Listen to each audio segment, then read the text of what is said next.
Boa noite a todos. É com grande alegria que nós damos início a mais esse culto.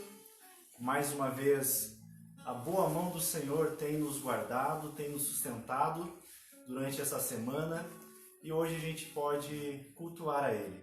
Eu quero te convidar a acalmar o seu coração, a descansar no Senhor essa noite e que juntos a gente possa ouvir a sua palavra, cantar louvores ao Senhor e que nós sejamos edificados pelo Evangelho.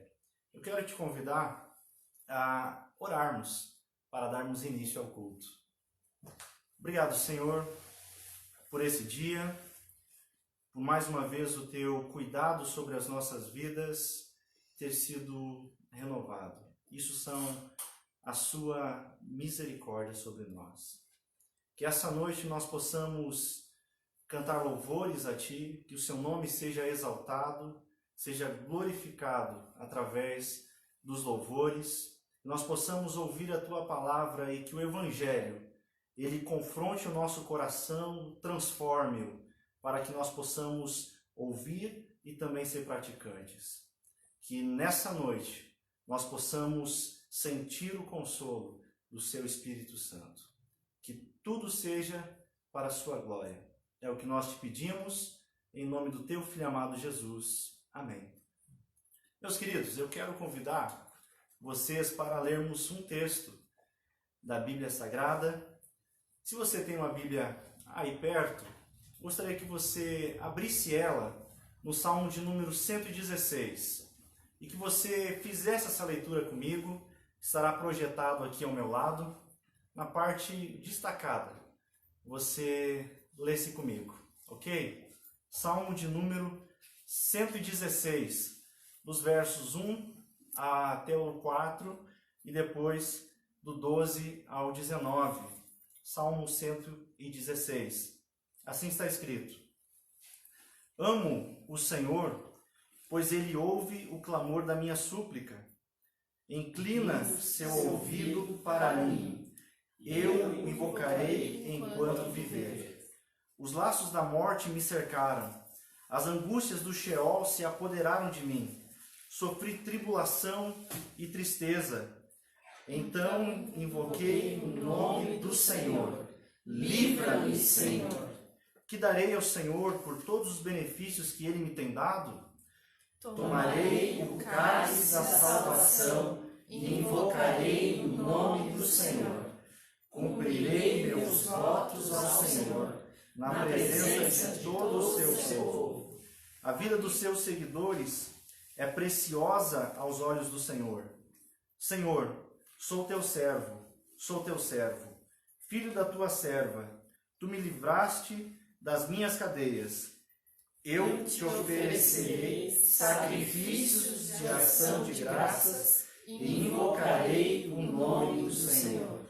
Cumprirei meus votos ao Senhor, na presença de todo o seu povo, nos átrios da casa do Senhor, no meio de ti, ó Jerusalém. Aleluia. Amém. Meus queridos, vamos ter um tempo de louvor ao nosso Deus. Quero convidar desde já os nossos irmãos para louvarmos ao Senhor.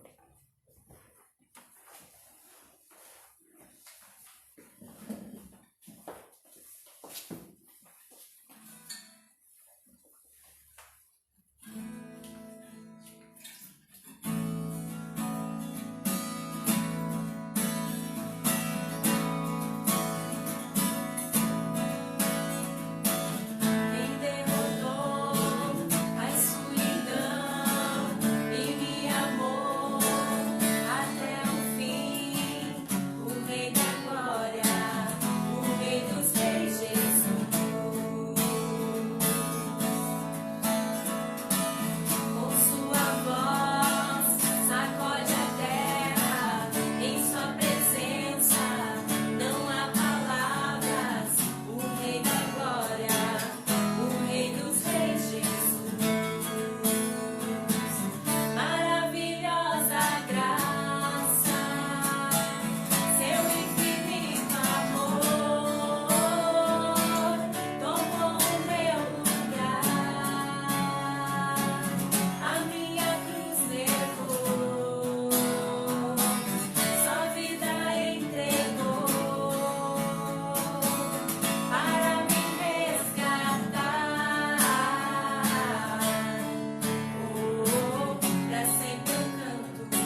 convido a todos agora para orar junto comigo.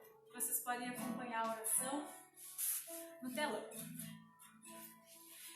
Mantém, ó Senhor, tua família, a igreja, firme na fé e no amor, para que pela tua graça proclamemos corajosamente a tua verdade e ministremos com compaixão a tua justiça. Por Jesus Cristo, teu Filho, nosso Senhor, que vive e reina contigo e com o Espírito Santo, um só Deus, agora e sempre. Amém.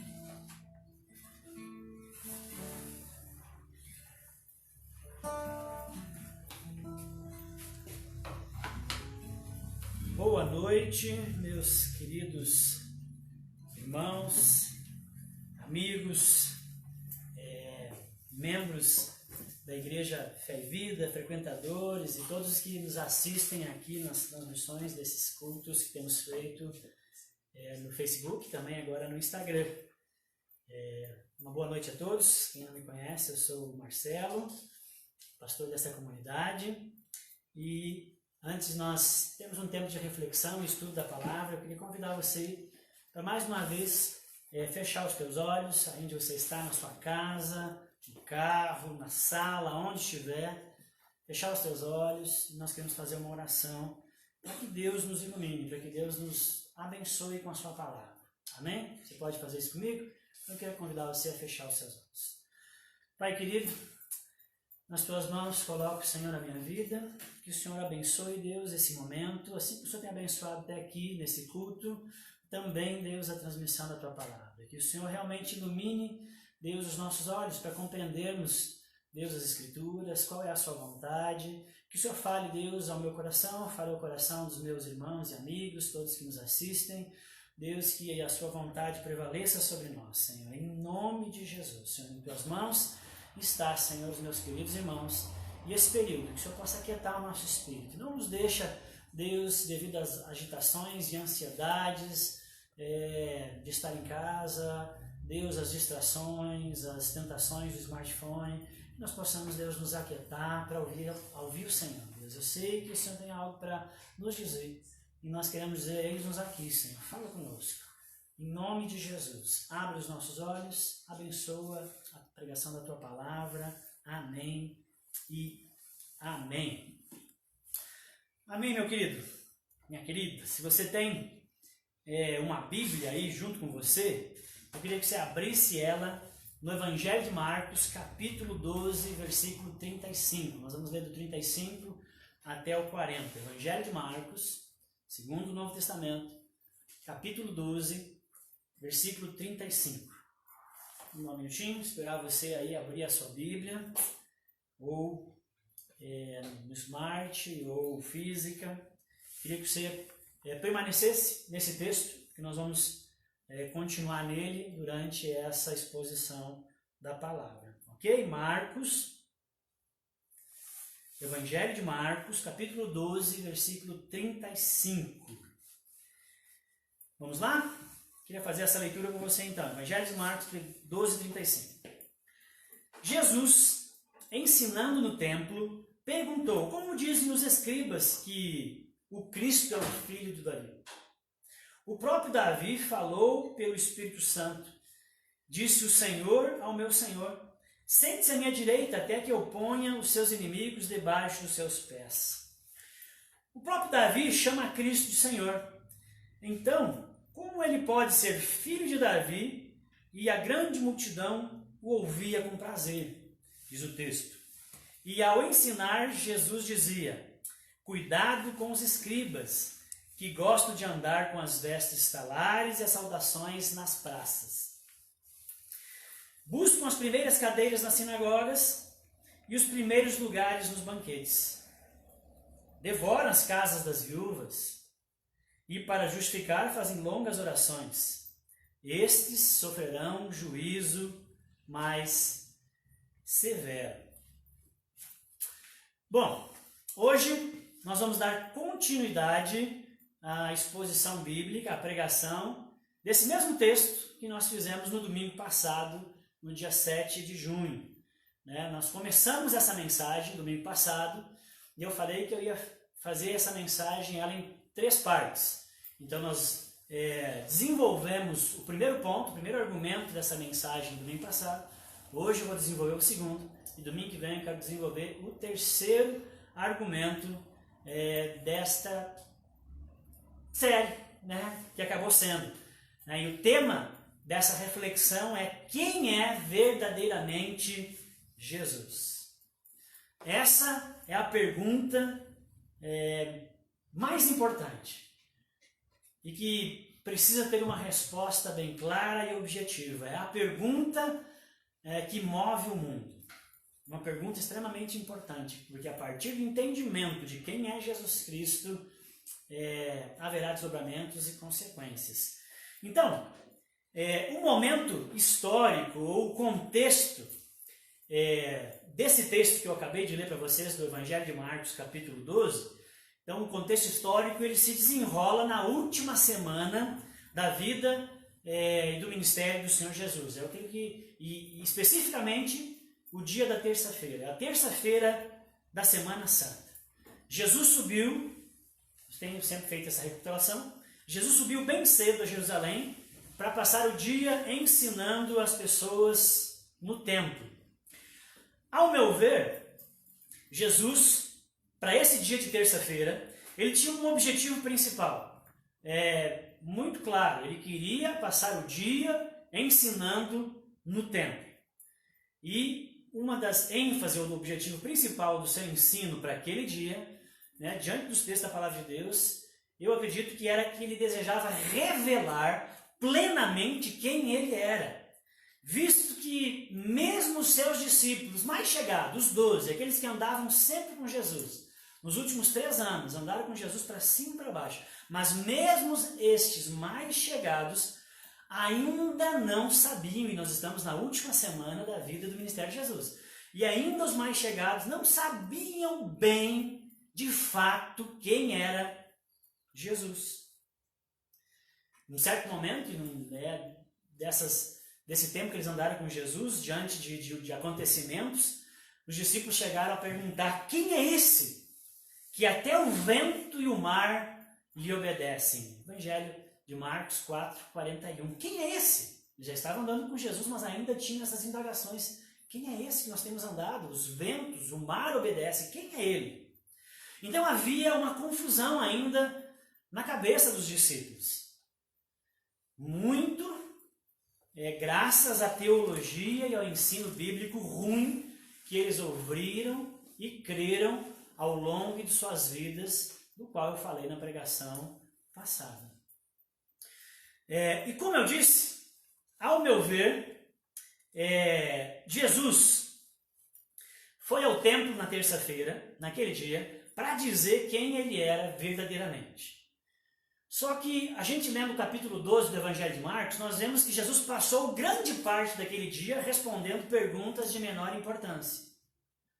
E desonestas, porque foram feitas pelas pessoas que não gostavam de Jesus, que viam em Jesus um adversário, eram inimigas de Jesus. Então elas passaram o dia todo da terça-feira, que Jesus queria estar ensinando. Jesus ensinou através da pergunta dessas pessoas, mas era de alguma maneira um desvio de foco, respondendo essas perguntas que não eram as mais importantes e eram até perguntas desonestas, porque eram pegadinhas, maliciosas.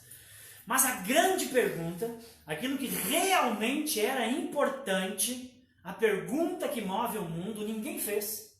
Ninguém fez. Havia uma multidão, havia grandes lideranças, pensadores, doutores, mas ninguém fez a pergunta mais importante naquele dia.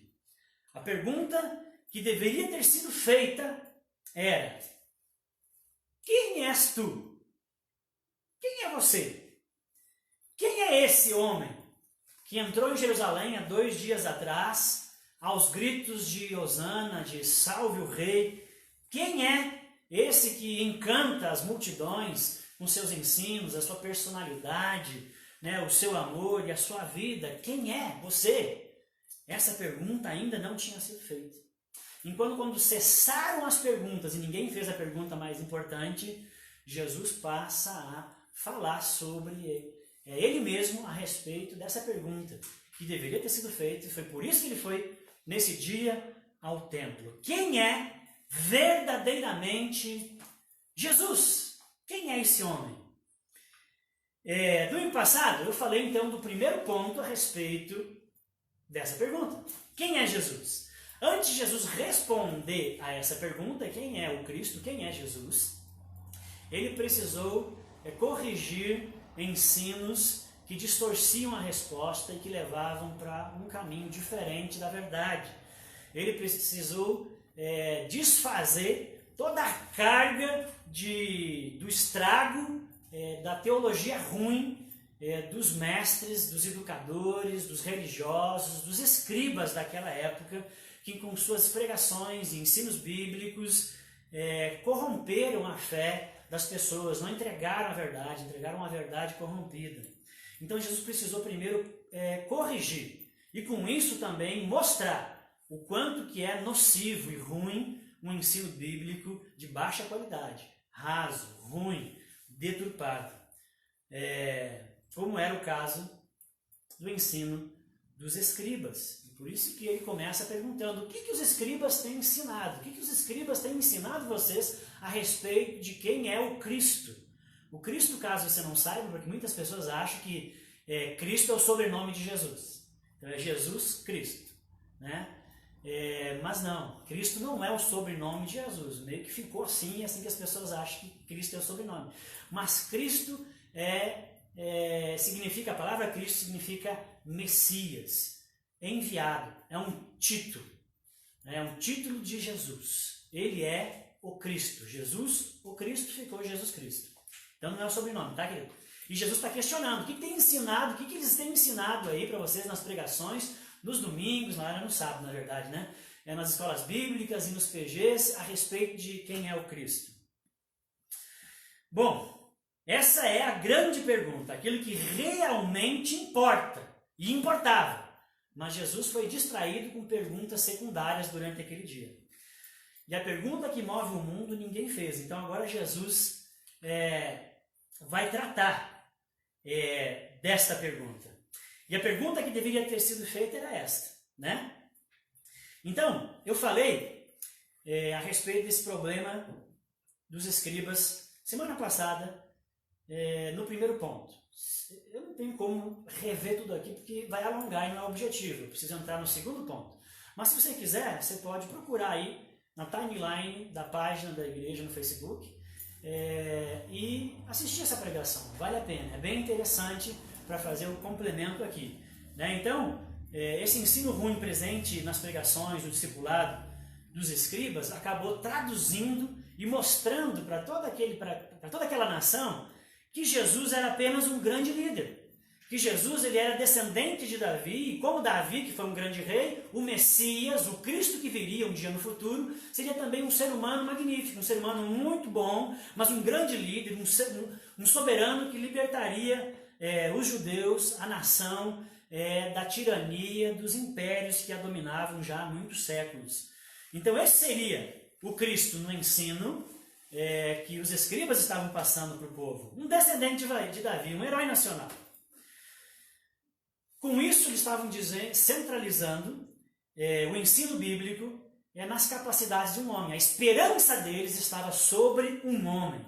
Estava sobre as forças que um homem teria de atitude, de carisma, de expertise e de sabedoria para dar a volta naquela situação caótica que a nação estava. Então era um ensino demasiadamente antropocêntrico. A esperança estava naquilo que o homem poderia fazer para trazer salvação e libertação. Nesse caso, a esperança deles é que o Cristo seria um grande líder. E esse ensino, como eu falei na semana passada, falei que não ia pregar, né? Já estou pregando quase todo o ponto da semana passada de novo. Mas esse ensino, infelizmente, está cheio nos púlpitos hoje em dia. Está cheio nas lives na internet, nas escolas bíblicas e em muitos tipos de livros. Que é uma ênfase exagerada no homem e pouco se fala a respeito de fato de Cristo, do Evangelho, daquilo que Ele fez por nós na cruz, do Deus Todo-Poderoso e amoroso. Isso as pessoas não percebiam. A ênfase foi tão grande de que o Cristo seria um grande líder, que o Cristo estava ali. E eles não perceberam quem Ele era até esse momento, a última semana de vida que Ele esteve ali. Então, esse tipo de teologia é uma teologia ruim. São pregações rasas, fracas, que não alimentam as ovelhas e não fortalecem a igreja do Senhor. É uma teologia indigesta. Além de ser indigesta, ela não nutre a alma do cristão, do crente, com a verdadeira palavra de Deus. Enche a alma e a mente do cristão com técnicas, com abordagens de psicologia, de coach, de autoajuda, né? Mas palavra de Deus não dá. Então não é boa, e o nosso conselho foi cuidado com os escribas, com o ensino bíblico ruim que tem por aí espalhado pela internet. E eu queria repetir uma frase que eu postei aqui na pregação passada, que é do Piper, que eu gosto muito, e esse tem pregação boa para você ouvir. Ele diz: a teologia ruim, ela desonra a Deus e fere as pessoas. Uma teologia que é de baixa qualidade, uma teologia que é despreparada, uma teologia que está centrada no homem, por fim ela acaba machucando o homem, não ajudando o homem. Mas a teologia boa, ela honra a Deus, porque ela é a palavra de Deus, porque ela é verdadeiramente bíblica. E ela, por si só, por ser uma teologia que honra a Deus, ela abençoa as pessoas. Então, se aquilo que você tem bebido, se alimentado nas redes e livros e pregações por aí, você percebe que desonra a Deus ou machuca pessoas, é teologia ruim. O verdadeiro cristianismo, ele não empobrece a vida das pessoas, ele enriquece. Então Jesus, ele diz: o que eles têm pregado, esses fariseus? Cuidado! Versículo 38, ele vai dizer: acautelai-vos, distanciem-se, né? Tenham cautela, selecionem, não fiquem ouvindo tudo aí que os fariseus estão dizendo, cautelai-vos, mantenham distância desses mestres do ensino ruim e que tem ênfase no ser humano. Bom, me alonguei. Vamos ao segundo ponto, que é o cerne e o objetivo da mensagem de hoje, ok? Continuando o meu argumento que eu vejo aqui no Evangelho de Marcos a respeito de quem verdadeiramente é Jesus e que Jesus foi revelar na terça-feira, depois de desfazer e falar sobre o quão ruim censurar os escribas e quão ruim é esse ensino raso. Jesus agora vai ao ponto que interessa. Jesus vai ao objetivo central da sua ida ao templo naquele dia. Ele vai tratar da pergunta que move o mundo: quem é o Cristo? E ao fazer isso, então Jesus começa nesse texto aqui de Marcos a ensinar a boa teologia.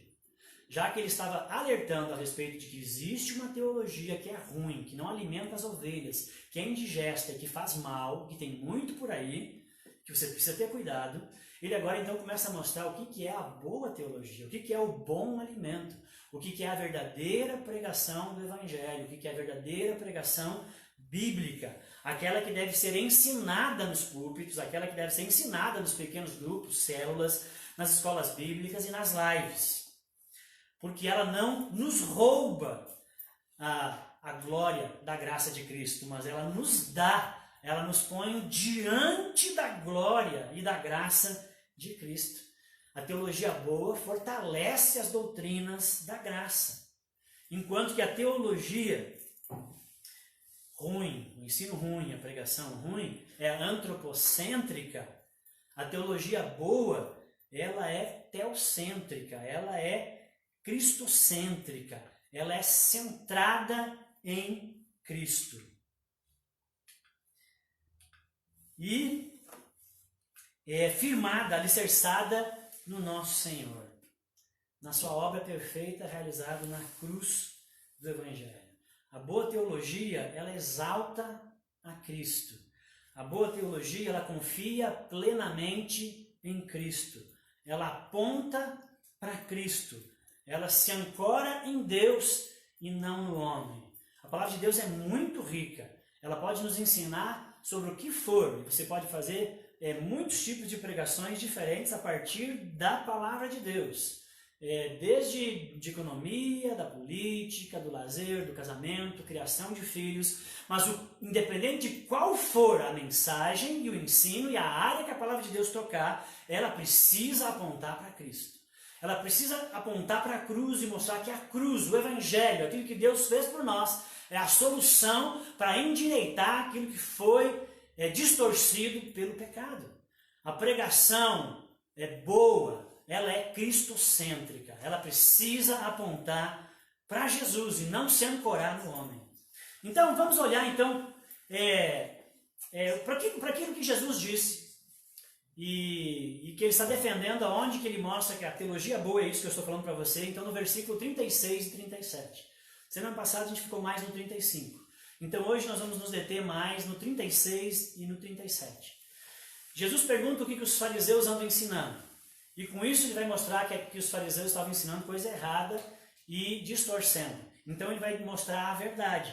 Quando Jesus cita o versículo 36 e 37, Jesus está citando um texto de Salmo. É o Salmo 110, versículo 1. É isso que Jesus está citando para mostrar que o ensino dos fariseus a respeito do Cristo estava errado. E agora ele vai corrigir e mostrar quem realmente é o Cristo. Então o versículo 36 e 37 diz: o próprio Davi falou pelo Espírito Santo. Disse o Senhor. A palavra aqui Senhor no original é Javé. Disse Javé ao meu Senhor. A palavra no original agora aqui para esse segundo Senhor é Adonai. Disse Javé a Adonai: sente-se à minha direita, até que eu ponha os seus inimigos debaixo dos seus pés. O próprio Davi chama o Cristo de Senhor. Então, como ele pode ser filho de Davi? Simplesmente um grande líder, como os escribas têm falado. Então, Jesus, nesses dois versículos, onde ele apoia o seu argumento no Salmo 110, versículo 1, Jesus está dizendo: eu não sei como os escribas ensinam que o Cristo, o Messias, o prometido, aquele que viria, eu não sei como eles ensinam que o Cristo seria apenas um grande homem, um descendente de Davi, um grande homem à semelhança de Davi. Porque nitidamente as Escrituras, baseado em Salmo 110, tem muito mais outros textos, mas Jesus escolheu esse, porque nitidamente as Escrituras ensinam que o Cristo não seria apenas um grande líder, porque essa era a expectativa de todo judeu, que seria um grande líder, um libertador, um general, que ia promover uma guerra e ia libertar, expulsar os romanos, e o povo judeu então seria livre. Mas ele diz: eu não sei como, da onde que os escribas tiraram isso e ensinaram o meu povo um ensino tão ruim, de baixa qualidade, que distorceu a visão que eles têm de Deus e do Cristo. Porque a Escritura é muito clara a respeito de quem é o Cristo. Então aqui, em Marcos 12, 36 e 37, Jesus responde: quem verdadeiramente é o Cristo, não é aquilo que os escribas têm ensinado. E quando Jesus vai responder isso, Marcos é o escritor desse evangelho. Marcos começa o seu livro, se você voltar lá em Marcos, capítulo 1, versículo 1, Marcos ele lança uma tese. Todo o resto do evangelho ele vai defender a sua tese. No versículo 1, Marcos diz: o princípio do evangelho de Jesus Cristo, o Filho de Deus. Marcos escreve um livro onde o primeiro parágrafo desse livro ele diz: Jesus, esse homem que andou entre nós, que morreu na cruz, por nós, que ressuscitou o terceiro dia e foi elevado aos céus, esse homem Jesus, ele é o Cristo. E não é só isso, ele também é o Filho de Deus que veio até nós. Marcos começa assim, e o restante do livro ele vai provar que isso é verdade. Então Jesus está aqui endossando, com esses textos, essa verdade da tese de todo o livro de Marcos. Ou na verdade, ele, no versículo 36, podemos voltar ao texto ali, você pode ver na projeção. Então no versículo 36, ele diz: o próprio Davi falou pelo Espírito Santo. Então Jesus reconhece que as palavras de Davi são palavras inspiradas, são palavras divinas. E ele diz, disse o Senhor, Javé ao meu Senhor, Adonai. Então, Deus chama Cristo de Adonai. Javé é o Deus Criador, é o Deus Todo-Poderoso. E Davi que está dizendo que Javé, o Deus Todo-Poderoso, ou Yahvé, ele chama Adonai, que é o Cristo, de Senhor. O título Adonai é um título divino. Só Deus pode ser chamado assim. Adonai é um título divino. Os escribas diziam que o Cristo seria um homem, um grande homem. Um homem fé, bacana, mas um grande homem.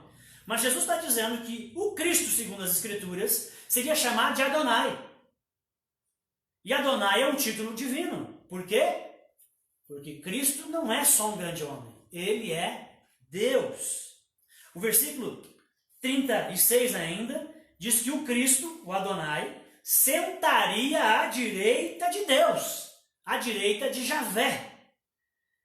O texto é muito claro, porque Jesus diz, eu não entendo como que os escribas chegaram à conclusão de que o Cristo seria apenas um grande líder. Porque o texto está dizendo que o Cristo vai se assentar ao lado de Javé. Ele não se assenta num trono terreno, ele se assenta num trono celestial. Por quê? Porque Cristo é Deus. E no versículo 37, Jesus está dizendo que o próprio Davi, que escreveu esse salmo, ele diz, o Senhor falou ao meu Senhor. Javé, o Deus Todo-Poderoso, falou ao meu Senhor. O meu Senhor é o Cristo, é aquele que eu tenho a esperança messiânica. Então Davi está dizendo que o próprio Davi chama Cristo, Jesus aqui está dizendo que o próprio Davi chama Cristo de Senhor. Javé, o meu Senhor. Então, Davi não é superior a Cristo. Porque um superior, ou um pai, eles acreditavam que Davi seria da descendência, que Jesus, o Cristo, que Cristo seria da descendência de Davi. Nesse sentido está certo. Jesus vem da genealogia de Davi, está correto. Eles achavam que era só isso. E que então, porque Jesus era da genealogia de Davi, então Jesus era como se fosse um filho de Davi. E Jesus está dizendo aqui que Davi chama o Cristo de Senhor. Então Davi está mostrando que o Cristo é superior a ele. Que Davi não é o pai de Cristo, para que Cristo fosse seu filho. Mas Davi é servo do Cristo. Davi chama Cristo de Senhor, porque ele não é superior, é servo. O Cristo não é um descendente, um grande líder, porque ele é apenas um grande líder, porque ele é Deus. Era isso que Jesus foi fazer. Esse é o ponto alto do ensino de Jesus naquele dia no templo. Ele foi lá para falar abertamente de que o Cristo que toda a nação esperava e que todas as nações, hoje nós sabemos, ansiavam para vir libertar e salvar o mundo, que o Cristo era Deus. E que isso não estava claro, isso foi corrompido por causa do ensino ruim dos escribas. E é isso que a pregação ruim faz, ela distorce as escrituras, nos entrega menos que as escrituras são, nos apresenta um Deus menor do que a escritura é. Então Cristo é Deus, era isso que Jesus queria ensinar naquele dia no templo. Desde Marcos capítulo 8, se eu não estou enganado, versículo 29, é isso mesmo, 8, 29, quando Jesus está com os 12, com os seus discípulos, e eles estão lá na Galileia, estão indo na direção de Cesareia de Filipe, que é uma cidade bem ao norte em Israel, e quando Jesus, andando com eles na estrada, indo para a cidade, Jesus pergunta, o que as pessoas estão dizendo que eu sou? Porque Jesus já era muito famoso, fazia milagres, o ensino dele era maravilhoso, as multidões vinham onde ele estava, e agora ele estava num tempo a sós com os discípulos. E eles perguntam para os discípulos, quem que as multidões estão dizendo que eu sou? E aí os discípulos começaram a dizer, olha, alguns ouvi dizer que dizem que tu é um grande profeta, outros dizem que você é o Elias que voltou, dizem que você é isso e que você é aquilo. E aí Jesus pergunta, e vocês que estão comigo e são próximos de mim e andam comigo o tempo todo, quem vocês dizem que eu sou? E aí então Pedro se levanta e diz, tu és o Cristo. Tu és o Cristo, o Filho do Deus vivo. Quando Pedro diz, tu és o Cristo, ele diz, agora nós sabemos, eu sei que tu és aquele que nós esperávamos. Tu és o Messias, tu és o enviado de Deus, que vai vir nos salvar. Tu és o Cristo. Mas, os discípulos, então, a partir desse momento, não tinham mais dúvidas a respeito de quem Jesus era. Jesus era o Cristo. Mas eles ainda tinham dúvidas de como que o Cristo seria. Jesus é o Cristo. Mas e o que o Cristo é? Eles tinham dúvidas e ensino distorcido nessa área. Então eles não sabiam ainda direito. Na última semana de Jesus, eles sabiam que Jesus era o Cristo, mas não sabiam de fato o que o Cristo era, como o Cristo era, o que significava isso, e qual que era a missão do Cristo. Eles ainda achavam que sim, que Jesus era um grande libertador, que subiu para Jerusalém para ser proclamado rei, ia dar um golpe de Estado, né, ia expulsar os romanos, os próprios seguidores de Jesus, achando que ele era o Cristo, mas um Cristo libertador, conforme era o ensino dos escribas. E Jesus, então, esclarece essa dúvida aqui em Marcos 12, 36 e 37. Ele diz que o Cristo, que é descendente de Davi, não é só esse grande líder como é ensinado, mas ele é Deus. A boa teologia, a boa pregação do Evangelho, o bom ensino bíblico, ele é centrado em Cristo, meus queridos. Ele põe a sua ênfase no Evangelho, põe a sua ênfase na boa notícia que Deus salva pecadores, que Deus enviou o seu Filho para morrer na cruz, para salvar, para consertar a bagunça que os humanos fizeram. A boa pregação, ela aponta para Cristo a todo tempo. Como eu falei, não interessa o assunto que você vai abordar. O que não pode é você encerrar essa mensagem sem que você aponte para Cristo como a solução. Então, a boa teologia aponta para o Evangelho, para a boa notícia. Ela não se agarra em técnicas, em performance.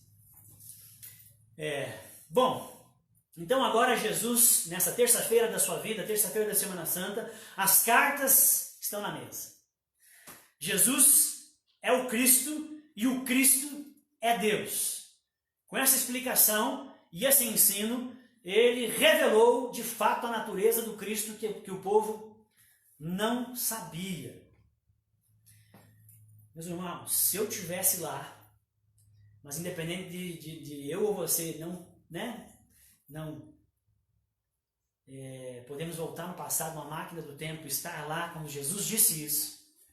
A verdade é que você ouvir agora que um homem que habitou entre nós há 2000 anos atrás, que fez grandes prodígios, que era um ser humano fantástico, ele era muito mais do que isso, ele era o próprio Deus habitando no nosso meio, encarnado. Mesmo essa notícia de 2000 anos sendo ouvida agora, você devia dizer, uau, que incrível!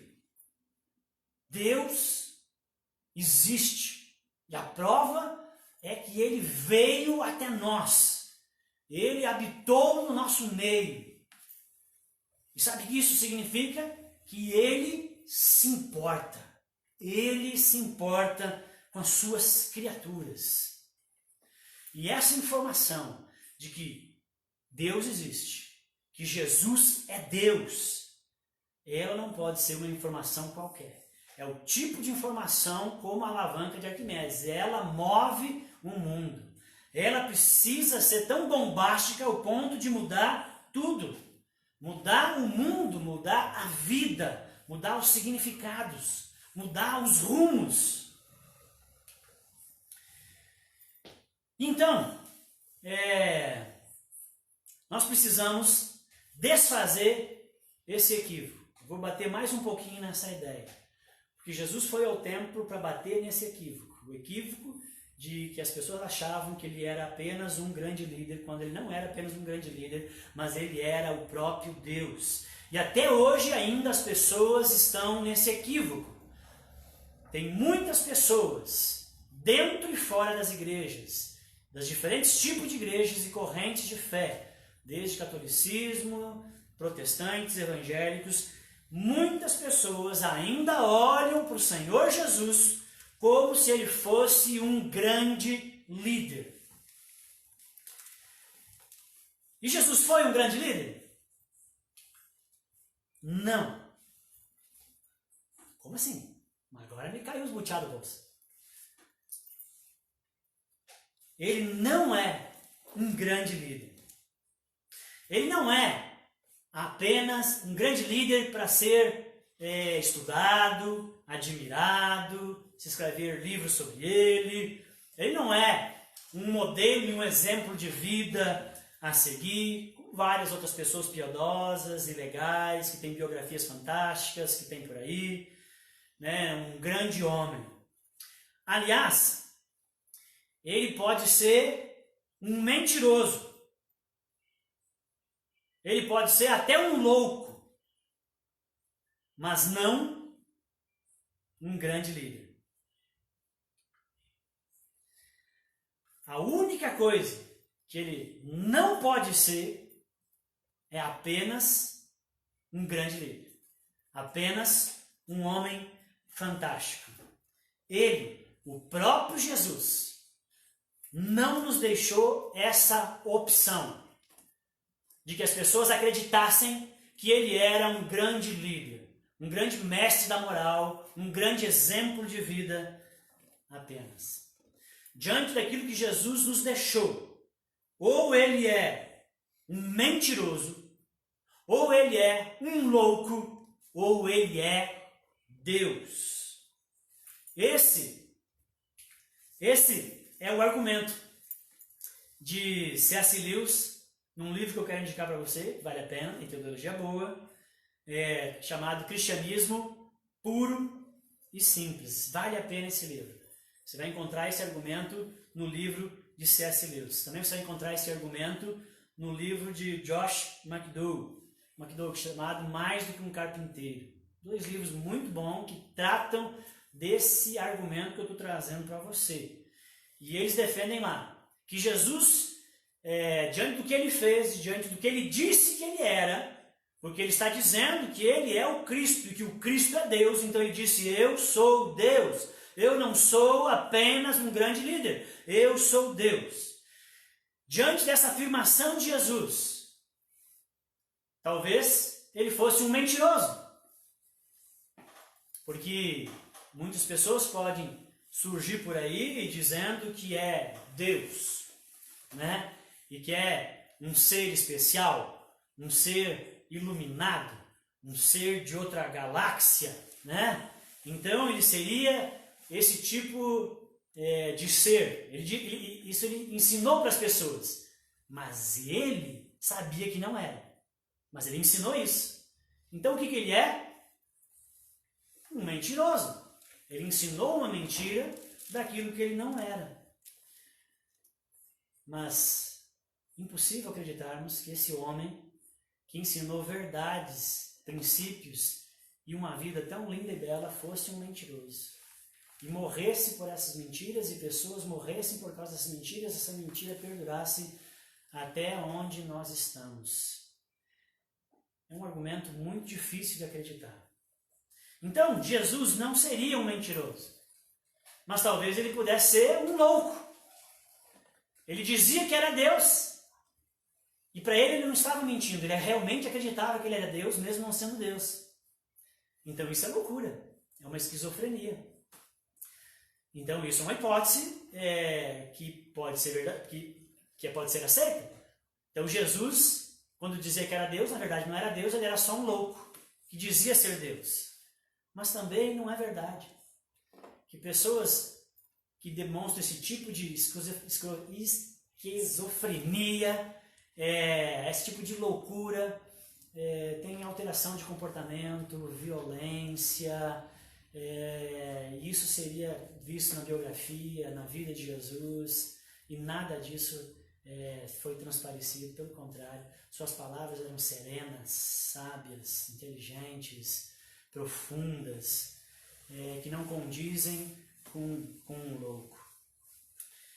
Então, se Jesus, dizendo que era Deus, não podia ser um mentiroso e também não podia ser um louco, a única alternativa que nos resta é que ele de fato era aquilo que ele dizia ser que era: Deus. E por que ele não é um grande líder? Somente um grande líder, porque tem pessoas que acham que ele é um grande líder e ele não é Deus. Ele foi um grande líder. Porque ele dizendo que era Deus, ele não poderia ser um grande líder. Porque ele seria um mentiroso. Ele seria um pica-fumo, um picareta, enganando as pessoas e se aproveitando da boa fé das pessoas. Então ele não poderia ser considerado um grande líder. E se você considera Jesus um grande líder, ele disse que ele era Deus. Eu quero dizer que ele não nos autoriza a fazer isso. Porque um grande líder não pode ser um aproveitador, um pica-fumo, um sem vergonha que engana as pessoas. Então Jesus não era um mentiroso, não era um louco. O que nos resta é crer que de fato ele era quem ele dizia que ele era. Deus, de fato. E o que Deus veio fazer entre os homens? Por que dessa intromissão entre os homens? Pense comigo, pense cronologicamente. É a terça-feira. Jesus sabe para aquilo que ele veio. Ele veio para salvar os perdidos, ele veio para resgatar a humanidade, socorrer o homem perdido nos seus pecados. Então é terça-feira e ele sabe para que ele veio. Ele sabe que na sexta-feira o que aguarda ele é dor, sofrimento, vergonha, solidão, morte. Ele é o Cordeiro de Deus que tira o pecado do mundo, João 1:29. Cristo ser Deus aponta para a missão dele entre os homens. O que ele veio fazer? Por que dessa intromissão de Deus na história dos homens? É porque ele veio salvar a humanidade. E ele agora na terça-feira precisa revelar a natureza de quem é o Cristo de fato, para que as pessoas entendam a sua missão, que vai se completar na sexta e no domingo com a sua ressurreição. Ele não veio libertar o seu povo por meio da força, como um grande líder, um soberano. Ele veio morrer pelo seu povo. A Bíblia diz que ele veio dar a sua vida em resgate de muitos. Mas, para que ele realize com perfeição essa tarefa, a sua missão, e fosse justo e justificador ao mesmo tempo daqueles que creem nele, conforme o ensino de Paulo em Romanos 3:26, para que Jesus fosse justo ao perdoar os nossos pecados e tornar-se o justificador ao mesmo tempo. Então, ele precisava ser Deus e homem ao mesmo tempo.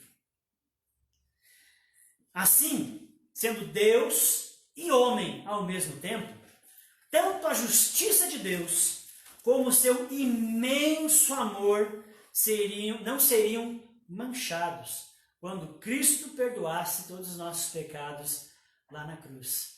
Sendo Deus, ele é competente para tomar o nosso lugar e suportar a ira divina contra os nossos pecados. E assim conquistar lá na cruz o perdão e a salvação para pecadores, como eu e você. Ele precisava ser Deus. Ser humano nenhum conseguiria suportar a ira de Deus, o peso dos nossos pecados. Só Deus poderia estar lá na cruz no nosso lugar. E por isso que o Cristo precisava ser Deus. E por isso que ele precisava revelar na terça-feira, porque iria acontecer na sexta. E as pessoas precisavam entender essa dinâmica do que ele realizou. E com isso, então, Deus revelou. Cristo sendo Deus, Deus revelou plenamente o seu grande amor. Ao ponto de Deus vir, se humilhar, se rebaixar, salvar os pecadores. Deus vir e fazer pelos seus inimigos, nos resgatar. Agora, sendo homem perfeito, ele é competente para tomar o nosso lugar e morrer por nós na cruz, assumindo a penalidade dos nossos pecados, porque Deus não morre. E alguém precisava receber a sentença dos pecados. Essa sentença começou lá no Jardim do Éden, quando Deus disse para o homem: não coma dessa árvore, porque aquele que comer dessa árvore morrerá. Ali estava a sentença para o pecado, a morte. Uma morte que era física, uma morte que era espiritual e uma morte que era eterna. E agora Deus, para ser um reto juiz, não pode alterar a lei e nem a penalidade da lei. E a penalidade da lei dizia que o pecador precisa morrer. E Deus, para ser justo, precisava que alguém assumisse a penalidade de morte na cruz. E por isso que Jesus precisava morrer. Mas para morrer, já que Deus não morre, ele precisava ser homem. E como homem perfeito, ele suportou a nossa penalidade, morreu nos nossos lugares. E com isso nós alcançamos a eliminação dessa sentença. Assim Deus, sendo Deus, Cristo sendo Deus, mostrou-se plenamente amoroso na cruz, e ele sendo perfeitamente homem, mostrou-se plenamente justo. Quem é Jesus Cristo? Ele é Deus, verdadeiramente Deus, 100% Deus. Se ele é Deus e veio até nós, então ele deveria ser a pessoa mais importante da face da terra. A pessoa mais importante das nações. A pessoa mais importante das sociedades, das famílias, da minha família, da sua família. A pessoa mais importante das nossas vidas. Se Cristo é Deus,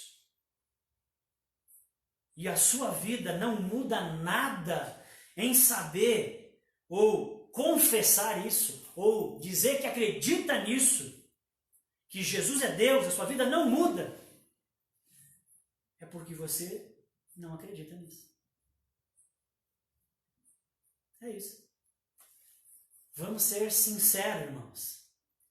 Se a notícia de que Jesus é Deus não move o mundo, ou não move o seu mundo, não gera temor de Deus na sua vida, um anseio de conhecê-lo, já que ele veio até nós e tornou-se conhecido dos homens, e um senso de responsabilidade diante dessa notícia, desse acontecimento, de tamanho ato libertador e de amor, se a sua vida não muda, vamos ser sinceros, é porque você não acredita, de fato, nisso. Você diz que ele é Deus, mas você vive como se ele fosse apenas um grande líder. Isso que eu estou direcionando não é só para aquelas pessoas que não frequentam uma igreja e olham em Jesus uma figura magnífica e um grande líder. Infelizmente, essa é a atitude de muitos cristãos, de muitos crentes. Acredito que Jesus é Deus, mas de fato e de verdade, vivem como se ele fosse apenas um grande líder. Apenas um exemplo a seguir. Apenas um mestre da moral, um homem, um igual a você. E se você acha e vive como se Jesus fosse um grande líder, então você é como os judeus até hoje. Você ainda está à espera de um Messias. Porque se você acredita que Jesus é Deus e isso move o seu mundo, então Paulo disse: a sua graça me basta. Você entendeu, isso moveu a sua vida. Mas se você só lida e relaciona com Jesus como se ele fosse um grande líder, então ele não é o Messias. Você ainda está à espera de um Messias como os judeus. E talvez isso explique e justifique porque você ainda procura salvadores. Por que você tenta achar sentido na vida, ânimo para viver, segurança para o futuro, nas coisas que estão aí?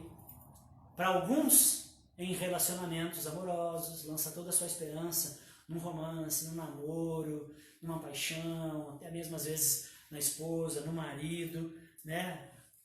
Ali está o seu Salvador. Para outros é o trabalho, você ama tanto seu trabalho, você vive para trabalhar. O fato de você não achar que Cristo de fato é Deus, você ainda espera um Messias, e já que Cristo não é o Messias, então você faz do seu trabalho um Messias. E você olha no trabalho a fonte da sua salvação, da sua segurança e alegria, que te dá sentido à vida. Para alguns é o dinheiro, para outros é o sucesso, para outros é o status, para alguns são os filhos, as amizades, e aí vai. Talvez explique por que existem essas formas de idolatria, de busca de salvadores nas coisas criadas que estão ao seu redor, porque você olha para Jesus e você não consegue, como aqueles discípulos, aqueles homens ainda àquela altura do campeonato, entender que ele era Deus, e você se relaciona com Jesus, indo na igreja, lendo a Bíblia, como se fosse apenas um grande líder. E acontece que esse vazio que há na sua alma, que corrói, né, essa fome do infinito, que Kierkegaard dizia, você tenta saciar o infinito com coisas finitas, e isso não vai dar certo. Não vai dar certo. O que você vai fazer é sufocar pessoas, frustrar pessoas e estragar as boas dádivas que Deus te deu. Queridos, quem é Jesus? Imagina o universo. Imagina o universo, você já fez isso? Você já entrou no Google Earth? Ajuda dos universitários aqui, pessoal. E tem umas fotos, umas coisas muito doidas, muito legal. Imagina o universo. Nós moramos no planeta Terra. O planeta Terra faz parte de um sistema que se chama Sistema Solar, planetas que giram ao redor da estrela Sol. E que faz parte de uma galáxia, que nós chamamos de Via Láctea. E essa galáxia, Via Láctea, faz parte do universo. Só que a Via Láctea que nós pertencemos, que é uma galáxia, ela tem mais de 100 bilhões de planetas. Pensa nisso. Só a Via Láctea, que é uma galáxia, tem mais de 100 bilhões de planetas e milhares de sistemas, assim como é o sistema solar. O universo tem cerca de 2 trilhões de galáxias que tem cada uma mais de 100 bilhões de planetas. E nós habitamos na Terra. O que é a Terra dentro dessa imensidão do universo? Nada. A Terra é insignificante dentro da imensidão do universo. É essa sensação quando você olha essas fotos e viaja nesse negócio. Insignificância. E se a Terra é insignificante, imagina eu e você. Quão insignificante dentro dessa imensidão que existe. Mas pasme, não somos para Deus, porque Ele veio até nós para nos salvar. O salmista perguntou certa vez: quem é o homem para que tu, ó Deus, que criou o universo, quem é o homem para que você se lembre dele? Quem é o homem para que tu o visites? O salmista mal sabia que séculos depois Deus responde a eles. Ele vem até nós. Ele habita no nosso meio. Queridos, Deus, você precisa pensar nisso aqui, eu quero dizer para você. Deus te amou de tal maneira que deu seu Filho único para que você não pereça, mas tenha a vida eterna. Então, meu querido amigo, não brinque com aquilo que é sério. Não brinque com aquilo que é precioso. Pare de viver como se Jesus fosse apenas um exemplo a ser seguido. Pare de viver como se Jesus fosse apenas um grande líder para ser admirado e extraído princípios morais. Um grande ser entre tantos outros legais que existem por aí. Pare de dar de ombros, pare de ignorá-lo, pare de ir na direção oposta e comece a adorá-lo. Faça de Jesus Cristo o motivo da sua vida. Faça dele o seu Senhor e Salvador de sua miserável existência. Dobre seus joelhos agora. Se você tem coragem, se o Espírito Santo de Deus está falando com você, dobre seus joelhos aí na sua casa. Curve-se diante dele. Receba-o no seu coração, como nunca fez antes na vida. Arrependa-se de viver com ele e tratá-lo apenas como um grande líder e não concebê-lo e relacionar-se com ele como de fato ele é, Deus Todo-Poderoso que veio até nós. E então tome a sua cruz e siga-o todos os seus dias. Siga a Jesus Cristo, o Messias, o Deus que veio até nós. Por quê? Porque ele não é só um grande líder, ele é Deus. Te ama tanto que voluntariamente se sacrificou por você lá naquela cruz maldita. Sabe por que ele fez isso? Porque ele detestava e ainda detesta a ideia da sua condenação eterna. Ele detestava e ainda detesta isso.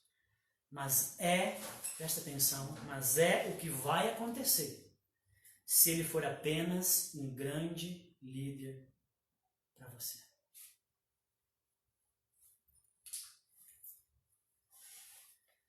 Queria que você pensasse sobre isso, que você ouviu hoje aqui.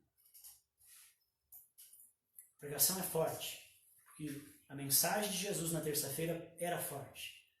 Era revolucionária, porque ela partia de um ensino ruim e agora estabelecia um ensino verdadeiro e as pessoas precisavam reagir a esse ensino. Você também precisa reagir a esse ensino, a isso que você ouviu aqui. E eu queria desafiar você a respeito de algumas aplicações a respeito disso que você ouviu, só para expandir sua mente. E a partir dessas aplicações, você que ouviu isso aqui, se você não aplicar, não é nada. Eu perdi meu tempo. 2 dias elaborando, orando, pensando sobre isso aqui, fazendo essa apresentação, eu perdi meu tempo. Se no final das contas você não vai aplicar, é porque então você não entendeu nada. E Jesus continua sendo só um grande líder. Então eu quero agora trazer algumas aplicações para você. E a partir delas você pode levar para as outras áreas. Se Jesus Cristo é Deus, então peça perdão pelo seu ateísmo prático. Você se declara um cristão, um teísta, que crê que Deus existe. Mas se olhar para a sua vida, as 24 horas, a maneira como você vive a vida, você vive como se Jesus não existisse.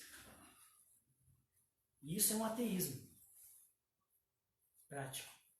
Então peça perdão pelo seu ateísmo prático. É a primeira coisa que você precisa fazer. Se arrepender disso. Segundo, se Jesus Cristo é Deus, então não comece o seu dia e nem termine o seu dia sem dobrar os seus joelhos e orar em gratidão pela vida, pela saúde, pela família, pelas boas dádivas. Porque Ele é Deus, Ele se importa. Nesse universo inteiro, quando você ora, Ele diz, para. Ele quer ouvir.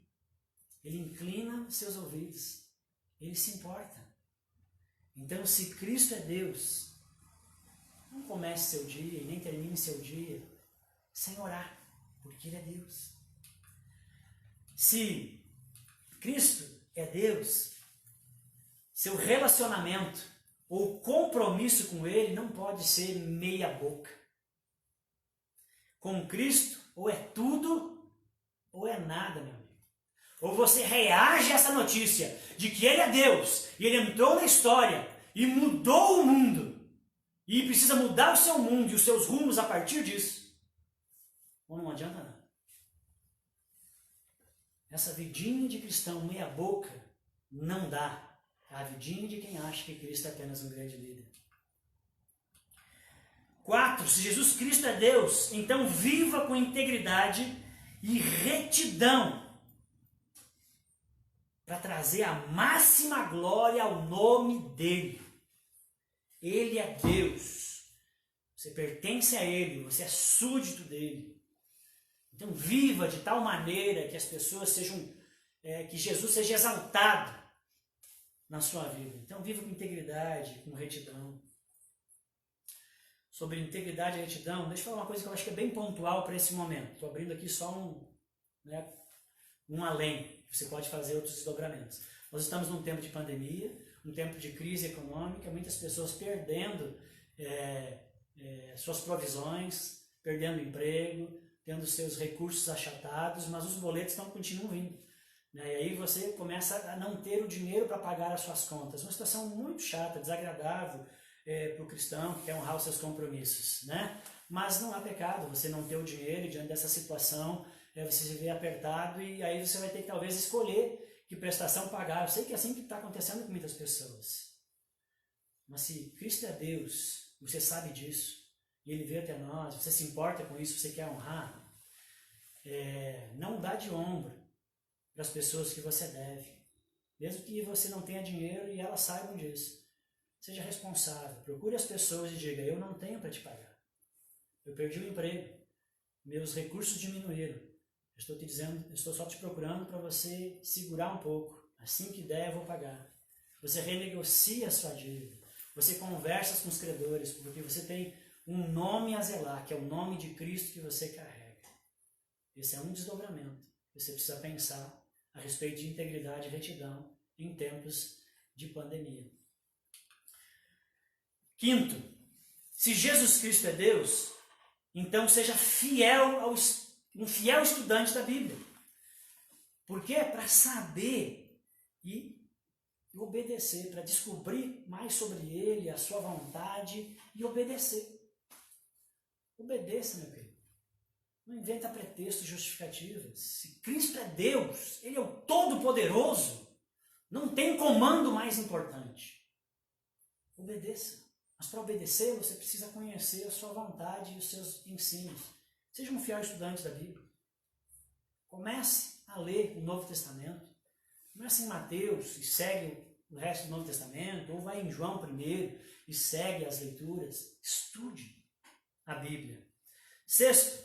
Sexto e último, se Cristo é Deus, então fale dele e do seu reino de amor por meio de sua vida, em ações e palavras, para que os seus amigos e familiares também saibam que ele não é só um grande líder, mas ele é Deus. Ele não está morto na cruz, ele ressuscitou, está sentado à destra de Deus, intercede por nós e se interessa pelas nossas vidas. Amém?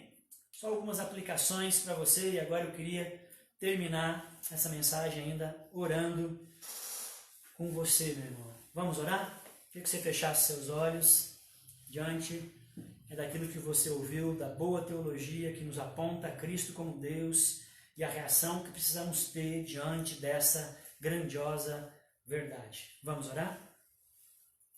Senhor nosso Deus, te agradecemos, Senhor, por esse domingo de junho.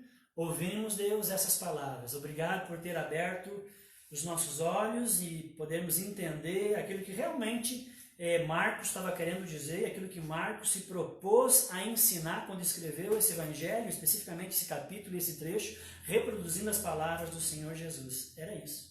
Era a revelação de que Ele é Deus. E essa verdade precisa mudar as nossas vidas.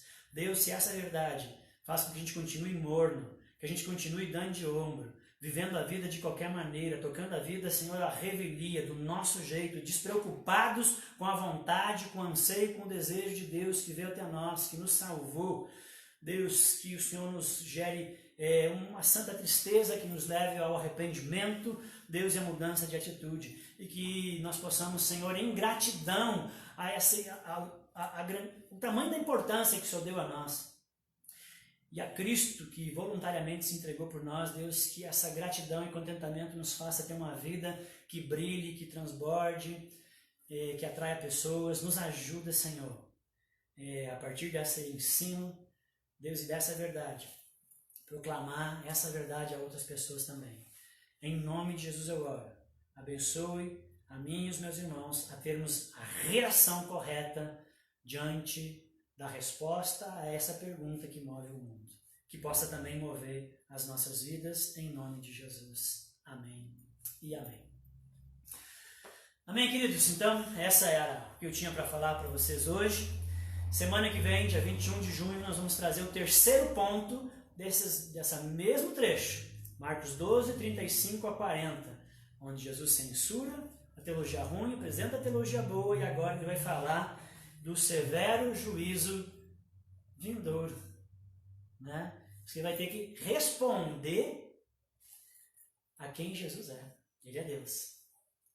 E há um juízo a respeito da resposta que nós temos que dar para essa verdade. Mas isso eu quero falar na semana que vem, o severo juízo vindouro. Eu convido você para estar aqui comigo, chamar os amigos aí, os parentes, não dá na aglomeração, desculpa, irmão. Mas dá para sentar com os parentes, quem está na casa, né? E para nós ouvirmos a palavra e a conclusão dessa série no próximo domingo, tá bom? Então esse é o próximo ponto. Domingo que vem quero ver você aí com a gente, em nome de Jesus. E para nós terminar, eu queria passar então nossos avisos, ainda convidando você para permanecer conosco aqui nas redes, divulgando o culto, se você puder, pegando o link, chamando mais pessoas. Somos uma pequena igreja, mas que você possa nos ajudar a termos visibilidade. Se você entende que aquilo que eu preguei é verdade, que você tem encontrado aqui uma boa teologia. Se você acha que o que você ouviu aqui é ruim, não espalhe esse link, pelo amor de Deus, não conta para ninguém. Mas se você acha que essa igreja que você está vindo aí conhecendo fala daquilo que eu preguei aqui, então de fato divulgue, amém? Então nós vamos continuar nos vendo aqui aos domingos. Se nós voltarmos aos cultos presenciais, a gente avisa. Por enquanto continua só o culto online, ok? Mas mesmo depois nós vamos continuar com o culto presencial online, mesmo voltando o presencial. Essa é a ideia. Ok, queridos? Os demais são os avisos de sempre, de pequenos grupos e de atividades no Zoom.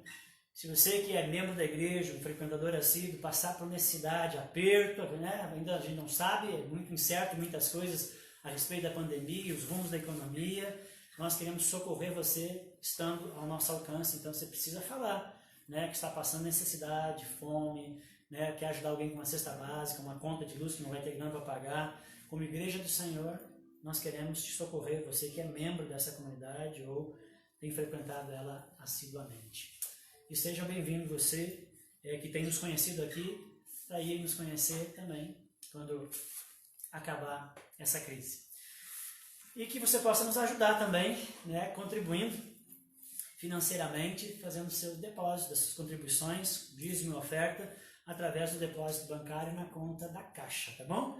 É assim que a igreja se mantém. Nós precisamos da sua colaboração, contamos com a sua sensibilidade para que a gente continue a pregar o Evangelho, a pregar a Cristo crucificado, ressurreto, a chave que move o mundo, e também ganhar os perdidos. Para isso precisamos desse recurso para continuarmos existindo como igreja. Então, abençoe com uma oferta, se você puder, com o seu dízimo, é o que nós te pedimos. Quero também agora fazer mais uma oração para nós terminarmos a transmissão desse culto. Muito obrigado pela sua presença, por estar conosco aqui até o final da transmissão. Vamos orar? Querido Deus, nós queremos te agradecer por mais uma vez sobre nos permitir estarmos aqui reunidos no teu nome. Obrigado pela tua doce palavra que ouvimos e que ela frutifique e fortaleça a nossa fé.